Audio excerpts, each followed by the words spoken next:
শনিবারের দিন ইফতার করা অবস্থা আমাকে ধরল, বুধবারের দিন চালান দিল, 6 মাস জেল খাটলাম।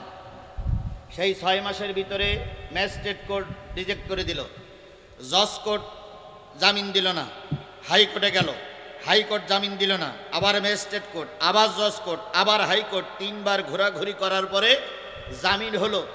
আর এর মূলে ছিল আমার একটা বোন আর আমার প্রিয় সন্তান, আর ছিল ফারুকির অবদান। ফারুকি এমন কোনো দিন নেই আমার বাড়িওয়ালির সঙ্গে কথা বলে তাকে সান্ত্বনা দিতেন না যে ভাবি টেনশন করেন না, সবাই যখন জামিন হচ্ছে ভাইরও জামিন হবে। কিন্তু আমার ছোট মেয়েটার, আমার মা তখন বেঁচে ছিল, এরা মোটেও বুঝতো না, এরা সবসময় মনে করতো যে আমার ছেলে মনে হয় আর বাড়ি আসবে না, আমার স্বামী মনে হয় বাড়ি আসবে না। সর্বশেষ যেদিন জামিন হয়, জামিন হলো হাইকোর্টের থেকে, জামিন নামা আসতে, হাইকোর্টের জামিন নামা আসতে অনেকদিন দেরি লাগে। দেরিতে যেদিন আসবে, কোর্টের থেকে যেদিন জামিন হলো, কাগজপত্র ঠিক করলো, যখন জেলখানায় পাঠানো হলো, ওখানে বসে শুনতেছি বাইরে ডিবি অপেক্ষা করতেছে। আজকে ধরতে পারলে তখন প্রায় লোকদেরকে জেল গেটের থেকে ধরে নিয়ে যাচ্ছে ডবল ডবল করে। এখন ফারুকি চিঠি লিখলো যে ভাই জেল গেটে কিন্তু ডিবি অপেক্ষা করতেছে, তবে আপনার টেনশন নেই, যতক্ষণ আপনাকে আমি সেভ করে নিয়ে যেতে না পারবো, দুনিয়ার কেউ যদি আপনার পাশে না থাকে, আমি ফারুকি আপনার পাশে আছি। ওর ওপরে মামলা। এরপরে বের করতে প্রায় সন্ধ্যাবেলা, সন্ধ্যার সময় বের করলো। আমাকে বলেছিল ভাই পোশাক পরিচ্ছদ পাল্টাবেন, আর আপনার কাছে যে ব্যাগ অন্য লোকের কাছে দেন, আপনি একদম খালি হাতে বাহির হবেন। আমি খালি হাতে বাহির হলাম, আমার ছেলেটা আছে আর ফারুকি ছিল, আর প্রায় সবাই বাড়ি চলে গেছে, তখন আর কেউ নেই। ডিবি পুলিশ অপেক্ষা করতে করতে হয়তো বাড়ি চলে গেছে। এরপরে বাইরের অবস্থা পথঘাট আমার জানা ছিল না, ফারুকির জানা ছিল বেশি। ও শুধু বলল ভাই আপনি শুধু আমার ধরিয়ে বসবেন, আমি কোন দিকে যাব আপনি কোনো প্রশ্ন করবেন না, কোথায় যাব তাও প্রশ্ন করবেন না, শুধু আপনি আমার ধরিয়ে বসবেন। আমি ধরে বসেছিলাম। জেলখানার থেকে গেটের থেকে বাইর হয়ে আপনারা দেখবেন দক্ষিণ দিকে পাঁচিলির গাদেরা ছোট্ট গলি আছে, ওই গলি দিয়ে, ওই গলির ভিতর যে কোথার থেকে সামান্য দেখলাম 2 পাশে পুকুর, একটুখানি পথ। আমি চিন্তা করলাম এখানে যাতে গেলে যদি পড়ে যায়, 2 জনে পানির ভিতরে পড়তে হবে। ও শুধু বলেছিল আমাকে ধরে বসেন, ইনশাল্লাহ আপনার কোনো সমস্যা হবে না। সেই দিন বিপদের দিনে যে পাশে থাকে সেই হলো সবচেয়ে বড় বন্ধু। এখন অনেক বন্ধু পাওয়া যায়, এখন অনেক শুভাকাঙ্ক্ষী পাওয়া যায়, কিন্তু বিপদের সময় অনেকেই পাশে ছিল না। কথা বলেন ঠিক না ঠিক?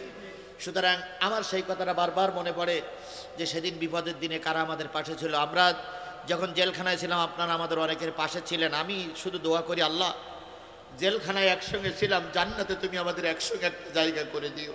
আমিন। তোমার কাছে বড় ধরনের কিছু চাই না, কিন্তু আমরা যেন জান্নাতের ভিতরে সবাই একসঙ্গে থাকতে পারি।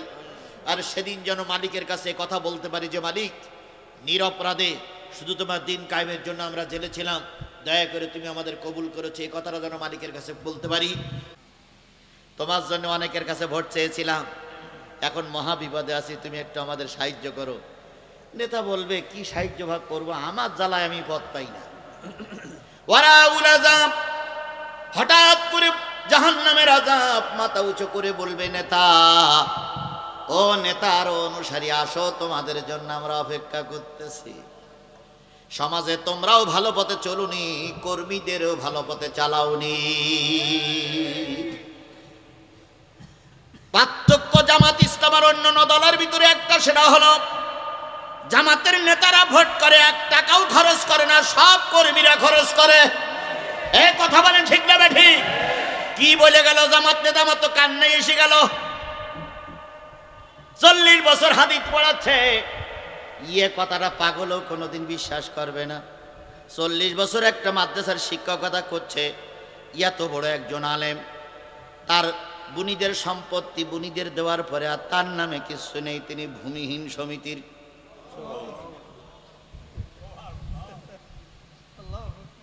এটাকে আপনারা কেমন ভাবে দেখলেন? আমি তো কিছু বুঝতে পারছি না।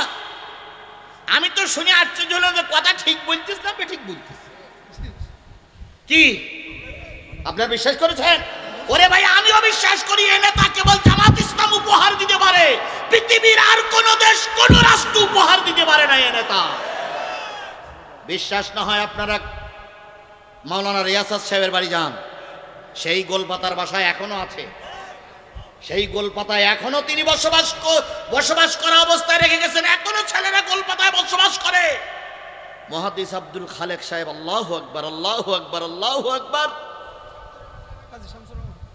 তিনি যে বাপের নেতা, সে নেতার বাড়ি অন্তত 15 তলা থাকার দরকার ছিল, কিন্তু উনি কি বলে গেলেন, আমার যতটুকু আল্লাহ দেশে সব ফিসাবিলিল্লাহ দিয়েছি। তার মানে যারা নির্বাচনের আগে টাকা ছড়ায় না, তারা নির্বাচনে পাশ করেও পকেটে টাকা ঢুকাবে না। এটাই হলো ইতিহাস, এটাই হলো ইতিহাস, এটাই হলো ইতিহাস। পার্থক্য একটাই, নির্বাচন আসলে অন্য অন্য দলের নেতারা খরচ করে, আর আমাদের দলের সুন্নত হইল কর্মীরা খরচ করবে। আপনারা তো সেই কর্মী, আপনারা সেই কর্মী না? একটা ভ্যান চালিয়ে সারাদিন 200 টাকা ইনকাম করেছে, যাবার সময় জামাত অফিসে 20টা টাকা দিয়ে বলতেছে, ভাই 20টা টাকা সংগঠনের জন্য দান করলাম। ওই লোকটা অন্যায় ভাবে 1 লাখ টাকা দান করলে যা সওয়াব হবে তার চাইতে কোটি গুণ বেশি সওয়াব হবে এই ভ্যানওয়ালার 20টা টাকার। কিয়ামতের দিন সব নেতারা সব অনুসারীরা নেতার পিছনে ঘুরঘুর করবে আর বলবে, ও নেতা আমাদের একটু সহযোগিতা করো। নেতা সেদিন বলবে, আমার তাই আল্লাহ মাফ করে কিনা ঠিক নেই, তোর আমি কোনো সহযোগিতা করতে পারবো না। সেদিন অনুসারীরা বলবে, আল্লাহ এই নেতারা একবার দুনিয়ায় পাঠাও, আমাদের একবার দুনিয়ায় পাঠাও, আমরা আরে নেতার দল করব না। আল্লাহ উত্তর দিচ্ছে, আমাহুম বিখারিজিনা মিনান নার। নেতার অনুসারী কাউকে সেদিনকে জাহান্নামের আগুন থেকে বের করা। পায়ে ধরে বলি রে ভাই, যে নেতা পরকালে আপনার উপকার আসে, যে নেতা মরার পরে আপনার উপকার আসে, যে নেতা এহকাল পরকালে আপনার বন্ধু হতে পারে, দয়া করে ভোটটা যদি দিতে হয় ওই নেতাকেই ভোট দেয়। আজকে আমরা স্লোগান দেই আল্লাহ এবং রসুলের পথে, কথা বলেন ঠিক না বে ঠিক? আর ওনারা স্লোগান দেয়, নেতা এক কান পাইছি ভাই, আব্দুল কাদের দুলা ভাই, দুলা ভাইয়ের চরিত্র ফুলের মতন পবিত্র, দুলা ভাই আছে যেখানে আমরা আছি সেখানে, দুলা ভাই ছিল যেখানে তোমরা ছিলে সেখানে, দুলা ভাই এখন কবরে তোমরা কেন উপরে। নেতাজি নেতাজি নেতাজি খেলায় আর কত দেখাবি, ভোটের সময় এলে হাতে পায়ে ধরো, ভোটটা হয়ে গেলি খেল নাহি করো। এরাই বলতেছে নির্বাচনের আগ পর্যন্ত নামাজ পড়, নির্বাচন হলে নামাজের দরকার নাই। তাহলে নির্বাচনের আগে যারা নামাজ পড়ে নামাজ ধোঁকাবাজ, ধোঁকাবাজ, ধোঁকাবাজ। জানার পরেও কি ধোঁকাবাজির পক্ষে থাকবো? ধোঁকাবাজির পক্ষে থাকবো? মুহাদ্দিস আব্দুল খালেকের একটা রেকর্ড আপনারা বাহির করতে পারবেন যে তিনি কারোর সাথে প্রতারণা করেছেন? তার কথা এবং কাজের ভিতরে কোনো জালিয়াতি পাওয়া গেছে? চেহারা দেখলে মনে হয় জান্নাতের একজন মানুষ। সাতক্ষীরার যতগুলো নেতা আছে সব নেতাকে আমি ছোট করি না, কিন্তু সব নেতার সেই ব্যতিক্রম নেতা হচ্ছে মুহাদ্দিস আব্দুল খালেক। তিনি সবাইকে মনে রাখতে পারে, তিনি সবাইকে মনে রাখতে পারে, সবাইকে মনে রাখতে পারে। আমার মতন একজন ক্ষুদ্র মানুষকে মনে রাখতে পারে, মনিরুল ইসলাম ফারুকির মতন একজন বড় মাপের আলেমকে মনে রাখতে পারে, সাতক্ষীরার তরিকুল ইসলামের মতন একটা ছোট হুজুরকে সে মনে রাখতে পারে, ওই শামসুল আরিফিনের মতন একটা ছোট হুজুরকে সে মনে রাখতে পারে। আল্লাহ পাক তার সে যোগ্যতাটা দিয়েছে। কাউকে তিনি ছোট করে দেখেন না, সবাইকে তিনি বড় করে দেখেন, নিজেকে তিনি ছোট করে দেখেন। এমন একজন নেতা যদি আগামীতে আমরা ফেল করাই, আগামীতে যদি এই নেতা ফেল করে, আমরা রসুলের কাছে মুখ দেখাতে পারবো না। কারণ আল উলামা ওয়ারাসাতুল, আলেমরা নবীদের ওয়ারিস। হাদিসটাকে আপনারা বিশ্বাস করেন? এই হাদিসটাকে আপনারা বিশ্বাস করেন? যদি বিশ্বাস করেন আলহামদুলিল্লাহ, বিশ্বাস না করলে সুবহানাল্লাহ। কিন্তু একটা জিনিস মনে রাখেন, আপনার মৃত্যুর পরে সবাই এসে হাজির, কিন্তু মুহাদ্দিস আব্দুল খালেকের মতন লোক না হলে কিন্তু জানাজা পড়া লোক খুঁজে পাওয়া যাবে না।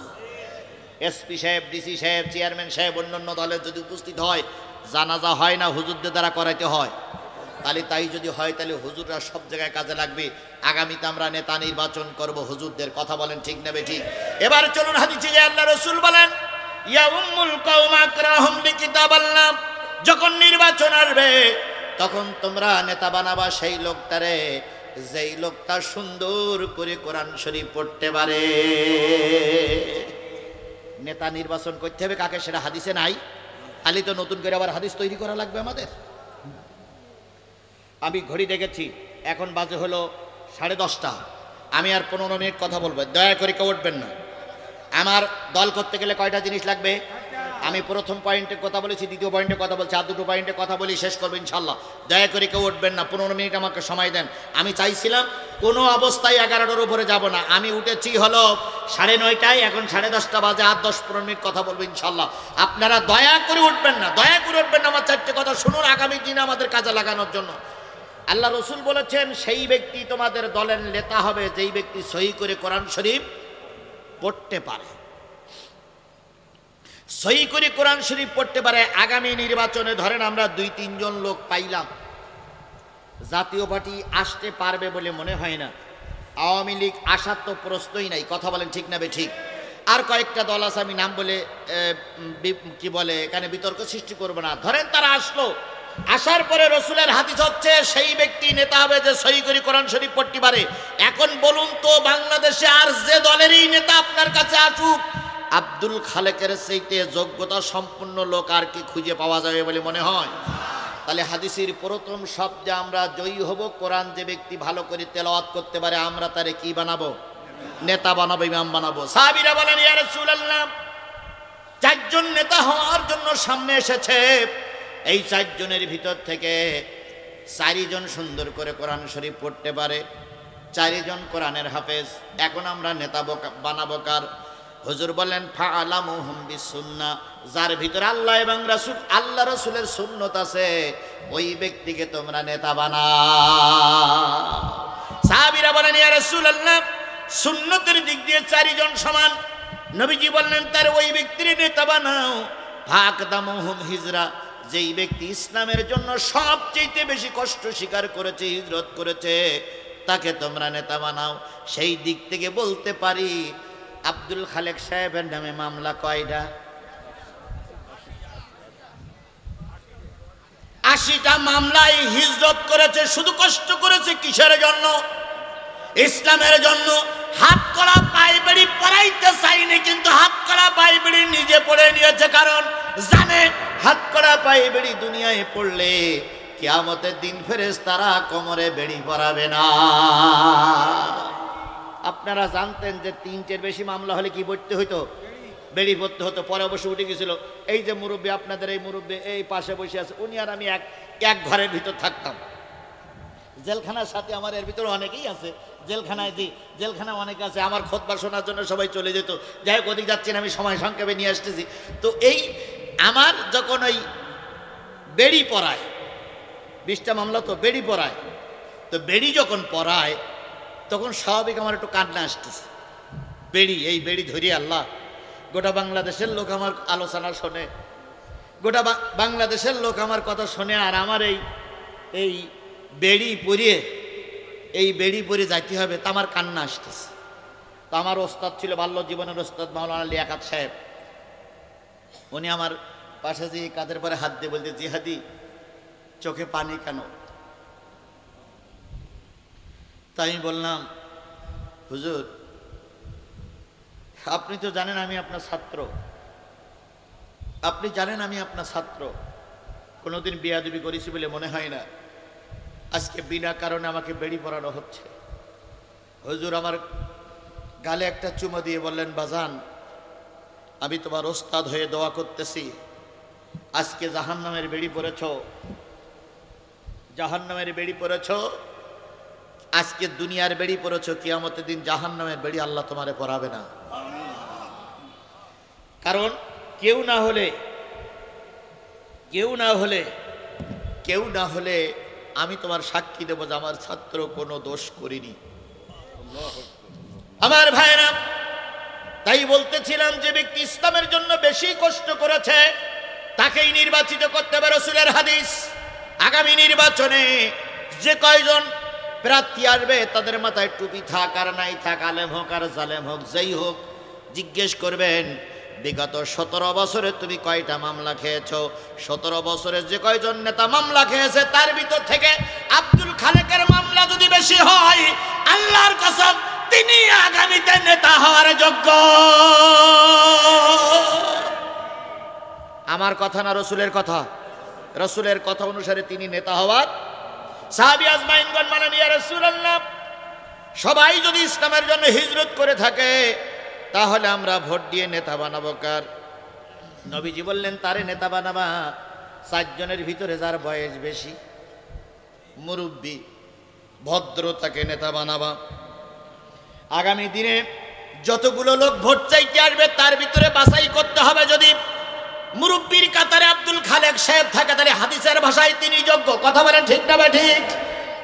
এরপরে সাহাবীরা বারবার প্রশ্ন করতেছি, ইয়া রাসূলুল্লাহ, যদি মুরব্বীর দিক দিয়ে সব কজন এক বয়সের হয় তার মানে সব কজনের বয়স 70। অনেক সময় হয় না মানে। আর আপনার এখানে না হলে পাকিস্তানে হবে, পাকিস্তানে না হলে সৌদি আরবে হবে। হাদিসটা শুধু বাংলাদেশের জন্যই নাই, ও তো গোটা বিশ্বের জন্য। তাহলে আল্লাহ রসুলের কাছে প্রশ্ন করছি, ইয়া রাসূলুল্লাহ, বয়সের দিক দিয়ে সব যদি এক সমান হয়? হুজুর বললেন, বয়সের দিক দিয়ে সবাই যদি এক সমান হয় তাহলে দেখবে দেখবে দেখবে কার স্ত্রী পর্দায় থাকে। সেই দিক দিয়ে আব্দুল খালেক যোগ্য না অযোগ্য?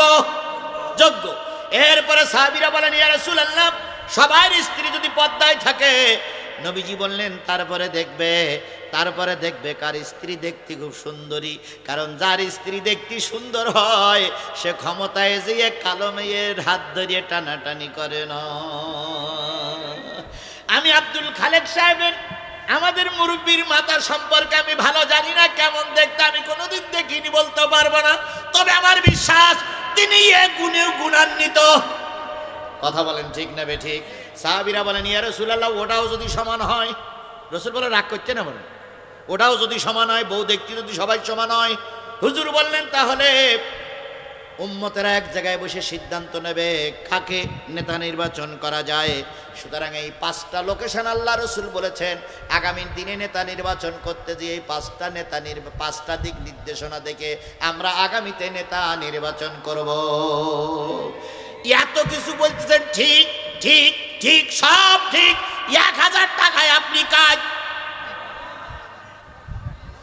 সব ঠিক, সব ঠিক। ভোটের আগের দিন রাত্রি 1000 টাকার একটা নোট হাতে বলবে দোয়া করবেন। মুয়াজ্জিন সাহেব এসে বলবে, হুজুর কালকে পর্যন্ত খালেক সাহেব ঠিক ছিল, আজকে মনে করলাম এবার আর খালেক সাহেবরা যাইতে পারবে না, এবার আমি ভোটটা মুকিত দেব। ইমাম সাহেব বললো, কালকে যে রাত্রি শপথ করে গেলে খালেক সাহেবের ভোট দেওয়া, ঘটনাটা কি? বাড়ি গেছে ইমাম সাহেব, যেই বলতে ঘটনা কি, কথা কালকে 1000 টাকা দিয়ে গেছে। 1000 টাকায় নেতা কাজ, ভোটার কাজ, এরকম লোক আমার সমাজে আছে না নাই? একটা মরা গরুর চামড়া বিক্রি হয় 700 টাকা, একটা মরা গরুর চামড়া বিক্রি হয় 1500 টাকা। আর তুমি মুসলমানের বাচ্চা 500 টাকায় কাজ হইলে মরা গরুর চাইতে তুমি নিকৃষ্ট, মরা গরুর চাইতে নিকৃষ্ট, মরা গরুর চাইতে। এই জন্য আমরা আগামীতে কাজচিত হব না, সোজা থাকবো তো ইনশাল্লাহ। সোজা থাকবেন কারা কারা? হাত তুলে দেখেন তো, সোজা থাকতে রাজি আছেন কারা কারা? আল্লাহ আল্লাহ, তুমি হাতগুলোরে দেখে দেখো, ফেরেশতা লিখে রাখো, যদি কাজচিত হয় কিয়ামতের দিন ফেরেশতা তুমি আমার দেখাই দেবা, আমি আল্লাহর কাছে নালিশ করে দেবো। আল্লাহ কবুল করো। এইবার শোনেন, এই শোনেন, অত ভাঙাভাঙি করার দরকার নেই। এইবার শোনেন, শেষ কথা বলি, আমার 15 মিনিট হয়ে গেছে। ছেলেরা, ছোট ছোট হুজুরটা দাঁড়াও, এইবার শেষ কথা বলি। আগামীতে নির্বাচনে এখানে যে জনসভা আজকে জামাত ইসলামের পক্ষ থেকে হলো, আগামী দিনে অন্য দলের পক্ষ থেকে হতে পারে। দেখবেন টুপি বাজারের দোকানদারের কাছে টুপি একটাও থাকবে না, সব সেদিন বিক্রি হয়ে যাবে। এই জন্য টুপিওয়ালাও চিন্তা করতে, আল্লাহ অন্য দলের প্রোগ্রাম হোক যাতে করে টুপিগুলো কি হয়, বিক্রি হয়। এখন টুপিওয়ালারা, ওনারাও টুপিওয়ালারা, আমরাও টুপিওয়ালা। এখন এশার আজান, মাগরিবের আজান হয়ে গেছে। এখন ওনারা তো খুব বেশি লোক নামাজ পড়ে না, যে কজন পড়লো গেছে বড় মসজিদের হুজুর যদি এখানে থাকেন, আপনার কাছে ছোট্ট একটা অনুরোধ, ওই আমাদের খালেক সাহেব ছাড়া অন্য কেউ যদি ভোট চাতে আসে, তারে ওই মাগরিবের নামাজে নিয়ে সবাই যখন উপস্থিত হয় মুয়াজ্জিনের বলবেন যে তাকবীর দেন, আর ওই নেতার বলবেন ইমামতি করেন। আবার কে ধরা পড়ে গেল? ওই নেতারে বলবেন কি করো, যদি বলে আমি এ যোগ্য নাই, তখন আপনি বলবেন সাতক্ষীরার ভোটের, সাতক্ষীরার দেবাটা মিলে বোধহয় 6 লাখ ভোট, 6 লক্ষ মানুষের ইমাম হওয়ার জন্য আপনি আমাদের কাছে দোয়া নিতে আইছেন। আর ধুলিয়ার বাজারের মসজিদে মাত্র 500 লোক নামাজ পড়তে আইছে। 500 লোকের ইমামতি করতে গেলে আপনার ঠ্যাং কাঁপতেছে, আপনার কাপড় নষ্ট হচ্ছে। আপনি 6 লক্ষ লোকের ইমামতি কি করে করবেন? আজকে ইমামতি করে দেখাই দেন, তারপর আগামীতে ভোট দিতে আসবেন, নতুবা ধুলিয়ার বাজারে আর ঢুকবেন না। আপনার মতো অযোগ্য ইমাম আমরা চাই না। এখন ও যদি বলে ভাই আজকে যাই, কালকে জোহরের নামাজ এসে নামাজ পড়াবো,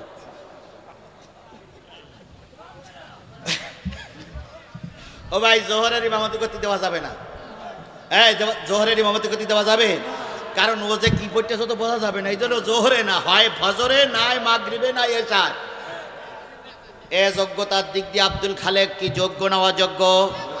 এই কথা বলেন, যোগ্য না অযোগ্য? হাজারো আলেমের ওস্তাদের দিক দিয়ে তিনি যোগ্য। কথা বলেন ঠিক না ঠিক? সুতরাং আগামী দিনে আমরা এমন একজন আলেমকে জাতীয় সংসদে পাঠাবো যিনি জাতির জন্য কথা বলবে, কোরআনের জন্য কথা বলবে, ইসলামের জন্য কথা বলবে। এবার যেখানে সেখানে ভোট দেব না ভাই, এবার যেখানে সেখানে ভোট দেব না ভাই, ভোট দেব ভাই সেইখানেতে আল্লাহ রাজি হয়, যে তাই রাসূল খুশি হয়। যেখানে সেখানে ভোট দেব না ভাই। ভোট হলো ভাই দেশের লাগি দারুণ আমানত, ভোট হলো ভাই দেশের লাগি বড় আমানত। ওয়া জাগাতে ভোট দিলে ভাই হবে খেয়ানত।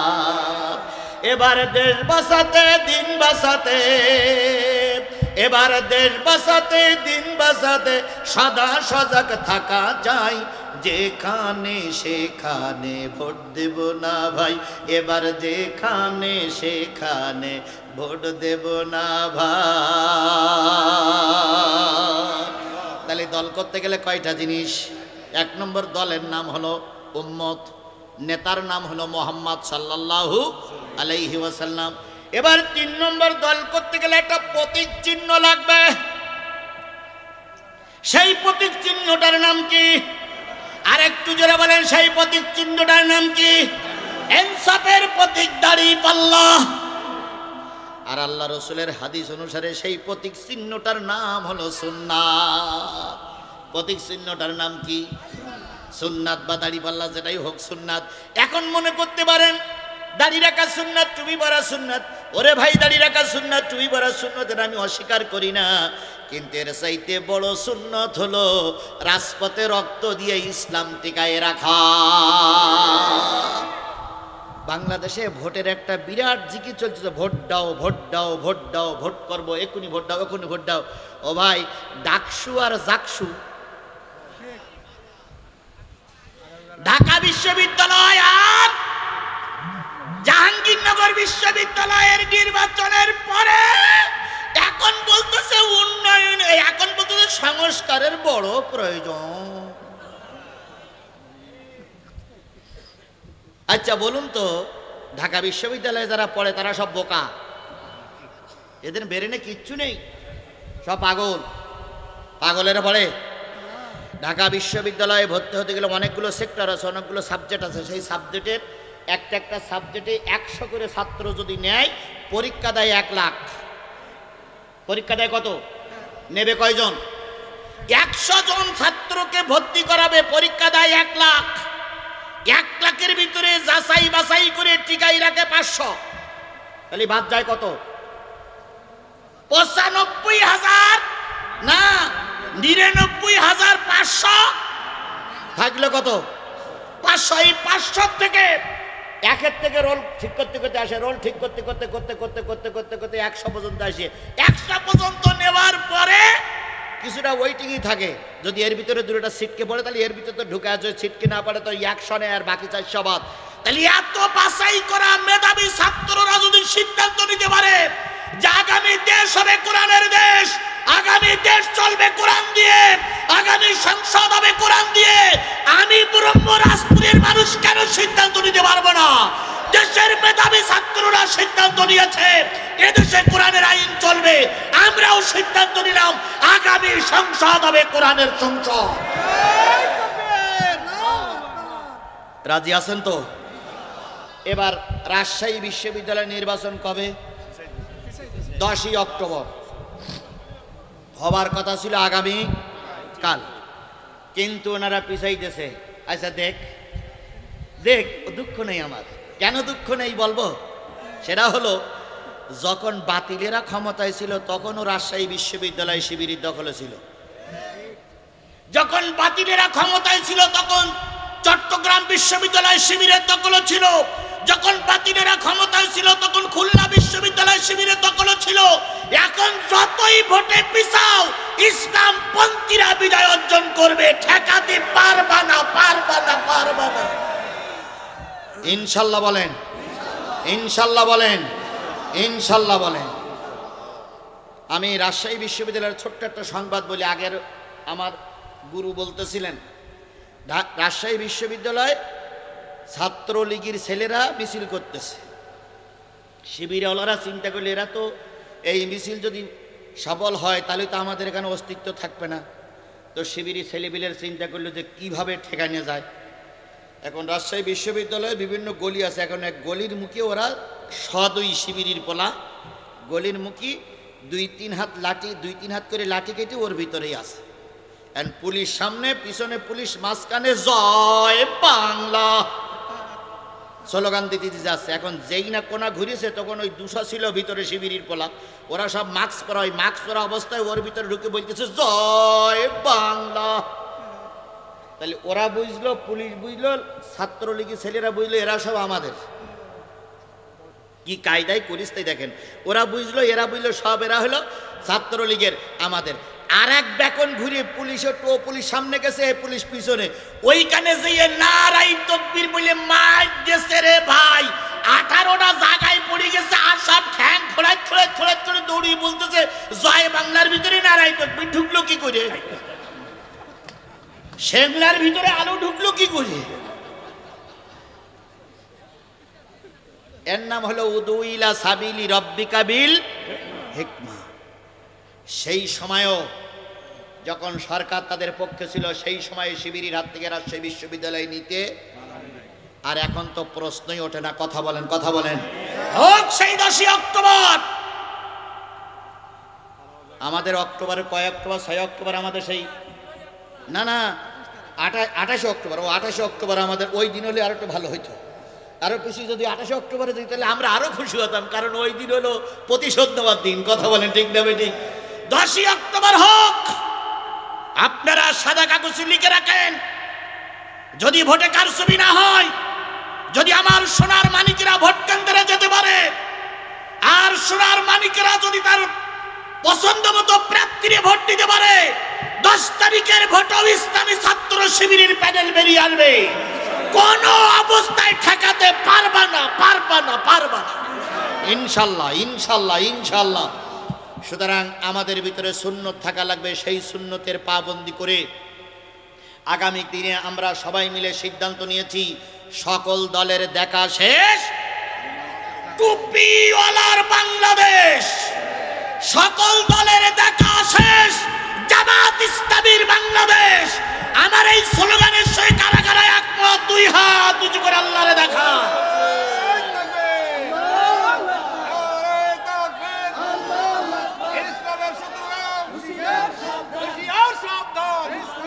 তাহলে স্লোগান হবে, শোনেন, স্লোগান হবে সকল দলের দেখা শেষ, জামাত ইসলামীর বাংলাদেশ। আবার বলেন, সকল দলের দেখা শেষ, জামাত ইসলামী বাংলাদেশ। কথা বলেন ঠিক না ঠিক? সকল দলের দেখা শেষ, টুপিওয়ালার বাংলাদেশ। আগামী একটা বারের জন্য আমরা টুপিওয়ালাদের জাতীয় সংসদে দেখতে চাই। আপনারা কি সবাই একমত? আমি জানি কিছু কিছু লোক, সেদিন এক নেতা বলেছে যে ভারত আমাদের পক্ষে আছে আর আমেরিকা আমাদের পক্ষে আছে। না না, ওনারা বলতেছে ভারত আমাদের পক্ষে আছে, আমেরিকা আমাদের পক্ষে, জামাতের পক্ষে কেউ নেই। সুতরাং জামাত ভোট করে যদি পাশও করে তো দেশ চালাতে পারবে না, কারণ ভারত নেই, আমেরিকাও নেই। কি মামার বাড়ির আবদার, কি মামার বাড়ির আবদার! আপনার বন্ধ করুন, জনগণের কাতারে যান, জনগণের কাছে ম্যান্ডেট নেন, তারপর ক্ষমতায় যাবার স্বপ্ন দেখেন। কথা বলেন ঠিক না বেটি? ঘুমির ঘরে আবল তাবল দেখেন না। ঘুমির ঘরে এক লোক স্বপ্ন দেখতেছে যে পাশে এক খাল বলিছে, খাল পার হবে। তো খাল পার হওয়ার জন্য মালকাসা মেরে লাভ দেশ ইথই পড়িছে, পড়ি দেখে ছেলে বারান্দায় পড়িছে নিচে। তা বউ বলতে শব্দ হইল কিসের? তা বলতে আমি খাল ভারত গেলাম। তা খাল ভারত গেলে তা নিজে কেন কয় স্বপ্নের ভিতরে ওরকম কত রকম হয়। আমাদের দেশে কিছু লোক ঘুমির ঘরে মালকাসা মেরে স্বপ্ন দেখতেছে। কথা বলেন ঠিক না ঠিক? ময়দানে আসো, আগামীতে ময়দানে কথা হবে ইনশাআল্লাহ। যে জিনিসটা বোঝাতে চাচ্ছিলাম সেটা হলো 3 নম্বর হলো সুন্নাত আমাদের ভিতরে থাকা লাগবে। আর 4 নম্বর যে জিনিসটা আপনার দরকার সেটা হলো দল করতে গেলে একটা কি লাগবে? অফিস। কি লাগবে? অফিস ছাড়া দল করা। আরো জোরে বলেন, অফিস ছাড়া দল করা। এখন মনে করতেছেন ধুলিয়ার বাজারে জামাতের অফিস, অফিস নয়। আমাদের মূল অফিস হলো আল্লাহর ঘর মসজিদ। যেই নেতা কর্মীরা মসজিদ মুখ হবে না, ওই নেতা কর্মী দিয়ে আগামী দেশে ভালো কিছু আশা করা যাবে না। এই জন্য জামাত ইসলামের সব নেতা কর্মী নারী এবং পুরুষদের কাছে অনুরোধ, আমরা 5 ওয়াক্ত সালাত আদায় করবার কার কাছে দোয়া চাইব? আরো জোরে বলেন, কার কাছে দোয়া চাইব? আল্লাহর রহমত ছাড়া কোনো কিছু সম্ভব। কথা শেষে কোনি মোনাজাত হবে। এবার আসুন শেষ কথা বলি। ওস্তাদ গেছে ক্লাসে, যে বলতে চাই ছাত্ররা তোমাদের কাছে আজকে একটা সাধারণ জ্ঞান, সাধারণ প্রশ্ন জিজ্ঞেস করব। আচ্ছা ভাই বলবো, সাধারণ জ্ঞানের উত্তর দিতে হবে। কয় কি? কয় হলো 17টা কাঁঠাল, 17 কান কাঁঠাল না 4 কান কাঁঠাল 17 গ্রামে ভাগ করে দিতে হবে। প্রত্যেক গ্রামে 1 কান করে দিতে হবে। কাঁঠাল কখান? গ্রাম কয়টা? প্রত্যেক গ্রামে 1 কান করে। তো ছাত্ররা বলতেছে, স্যার চাষি আমার সঙ্গে গন্ডগোল করে আসেননি তো? তো বলতেছে কেন? কাঁঠাল হইল 4 কান, গ্রাম হলো 17টা, আবার প্রত্যেক গ্রামে ভেঙে দিলে হবে না, 1 কান করে দিতে হবে। তো পাবনার গারদে আপনার ভরা উচিত। তখন ওস্তাদ বলতে, না পারি চুপ করে বসে থাক, বক বক করিস না। তো 1 নম্বর ছাত্র 2 নম্বর ছাত্র পারল না। পিছনের এক ফটকা ছাত্র, সে বলছে, স্যার যদি অনুমতি দেন তাহলে আমি বলতে পারি। কয় বলো? কয় স্যার কাঁঠাল কখান? 4 খান। গ্রাম কয়টা? 17টা। প্রত্যেক গ্রামে 1 কান করে। স্যার খাতা কলম নেন। স্যার খাতা কলম নেছে। কয় স্যার ধুলিয়ারে 1 কান দেন, ব্রহ্মরাজপুরি 1 কান দেন, বুধহাটায় 1 কান দেন। তাহলে কখান গেল? কাঁঠাল বাকি আছে কয়টা? আর গ্রাম বাকি আছে? স্যার কুমিল্লা 14 গ্রাম বলে একটা থানা আছে স্যার। এই কুমিল্লা 14 গ্রাম বলে একটা থানা আছে না? বলেন আপনারা, বলেন কুমিল্লা 14 গ্রাম বলে একটা থানা আছে না স্যার? তো ওই গ্রামে 1 কান দেন, তাহলে 17 গ্রামও হয়ে যাবে। কাঁঠালও প্রত্যেক গ্রামে কখান করে পাবে? 1 কান করে পাবে। আচ্ছা আমি এই উদাহরণটা কেন দিলাম বলেন তো? এই জন্য দিলাম, হয়ে গেল কত হাজার লোক আসতো, এটা সাংবাদিকরা চোখে দেখতে পাই না। হলুদ সাংবাদিক, সব সাংবাদিকরাও মাইন্ড করবেন না, সাংবাদিকরা আছেন তাই আমরা অনেকটা জিনিস ক্লিয়ার করতে পারি। এই জন্য দয়া করে সত্যটারে সত্য বলুন, মিথ্যাটারে মিথ্যা বলুন। কথা বলেন ঠিক না ঠিক? এই জন্য আগামীতে যদি সত্য সংবাদ প্রকাশ পায়, বাংলাদেশ জামাত ইসলামী তথা ইসলামী সমমনা দলগুলো ইনশাল্লাহ ক্ষমতায় যাবার দ্বার প্রান্তে পৌঁছায় গেছে। শুধু আমাদের একটু কষ্ট মেহনত করা দরকার। এই জন্য আমরা আজকের থেকে সিদ্ধান্ত নেব, যতক্ষণ পর্যন্ত মুহাদ্দিস আব্দুল খালেকের গলায় বিজয়ের মালা পরাতে না পারবো, ততক্ষণ পর্যন্ত আমি আমার কাছ থেকে বিরত থাকব না। আপনারা কি আমার সঙ্গে একমত? আগে টাকা দিতে পারেন নাই, কিন্তু সময়টা তো দিতে পারবেন। সময় দিতে পারতেছেন না, টাকা দেবেন, সময় দেবেন, শ্রম দেবেন, মেধা দেবেন, কথা দেবেন। যার বাড়ি দাওয়াতে কাজ করবেন, যদি লাইনে আনতে না পারেন তাহলে ফারুকের নিয়ে যাবেন, থানা আমিরে নিয়ে যাবেন, ইউনিয়ন আমিরে নিয়ে যাবেন। দাওয়াতে কাজ করে আগামীতে যেন আমরা এই সমাজে ইসলাম প্রতিষ্ঠা করতে পারি, এর জন্য দায়িত্ব কি শুধু মুহাদ্দিস আব্দুল খালেকের? আব্দুল খালেকের হয়তো, যদি আব্দুল খালেক সাহেব পকেটের টাকাতে নির্বাচন করতো তাহলে আব্দুল খালেকের হয়তো, কিন্তু আব্দুল খালেক তো পকেটে 1 টাকাও দিচ্ছে না, বরং আমার টাকায় গাড়ি চালাচ্ছে। কি বলেন? আমরা এখানে আইসি, তার তেল খরচ আমরাই তো দিছি। তাহলে তার তেল খরচও লাগবে না, তাহলে তার জেতানের দায়িত্ব ওনার না, জেতানের দায়িত্ব আল্লাহর, এবং আমরা জনগণ আমাদের। কথা বলে ঠিক না ঠিক?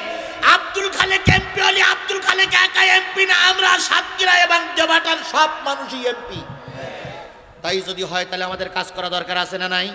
তাহলে আমি আপনাদের কাছে স্বতঃস্ফূর্তভাবে শপথ নিতে চাই, যতক্ষণ পর্যন্ত আমাদের শ্রদ্ধেয় ওস্তাদকে আমরা পাশের দ্বার প্রান্তে পৌঁছাতে না পারবো ততক্ষণ চুপ করে বসে থাকবো না।